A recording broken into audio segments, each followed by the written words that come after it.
Nous sommes à l'issue de la 6e édition des rencontres internationales des partenariats publics-privés, octobre 2012 à Paris. Qu'est-ce qu'on peut penser de cette édition?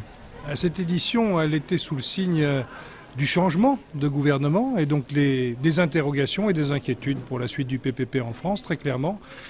On avait peur qu'il n'y ait personne qui vienne et on se réjouit quand même d'avoir, sur 2 jours, eu beaucoup de visiteurs. Une qualité d'échange et d'entretien.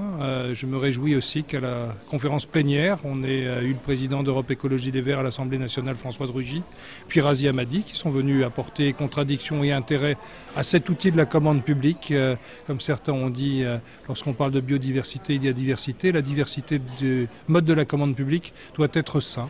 Donc on est à un tournant, mais la réalité, c'est que l'on n'est pas trop inquiet parce qu'il faut tout ça. Le PPP aujourd'hui, ce n'est qu'un outil de la commande publique. On l'a vu cet après-midi à la remise des prix que l'on a faite, où 14 collectivités de droite, de gauche sont venues, même pour le tramway de Dijon, très bien porté par M. Rebsaben, mais aussi les bus hybrides.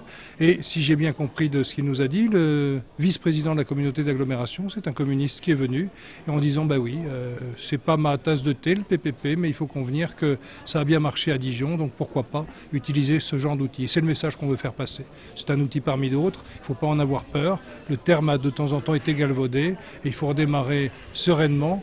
Par contre, à un moment où les difficultés financières, bien évidemment, vont arriver, puisque là, on ne parle plus de PPP, mais d'investissement public. Est-ce que demain, il y aura du financement pour l'investissement public ? Il y a un élargissement de la notion de PPP, on comprend bien, pour la France. Alors, à l'international, puisque ce sont des rencontres internationales, il y a eu encore des délégations étrangères cette année nombreuses. Quels sont les enjeux de demain, finalement, à l'international ? Alors, deux dossiers. C'est vrai que cette année, en plus, on a élargi, même au niveau national, nos rencontres internationales aux concessions et aux DSP. Et on a voulu parler de la complémentarité des modes de la gestion déléguée. Ça, c'est une nouveauté. C'est notre changement à nous sur les rencontres des PPP.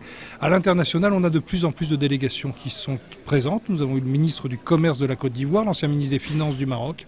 Et on a eu cette réunion absolument formidable avec 6 pays africains ce matin pour échanger sur les bonnes pratiques, sur ce qui marche, ce qui ne marche pas, et pouvoir utiliser, par exemple, cette autoroute à péage qui est ouverte à Dakar depuis maintenant moins d'1 an, qui fonctionne très bien, qui est au-delà des espérances. Mais en fait, il y a des frontières trop importantes entre les pays et il faut que ces rencontres où notre club permettent d'échanger, de faire savoir quels sont les types de PPP qui sont adaptés aux nouvelles sociétés africaines. Également des rencontres internationales qui vont donc perdurer tout au long de l'année. On va continuer de raconter cette histoire tous ensemble. Merci beaucoup, Martin Sedorfeuille.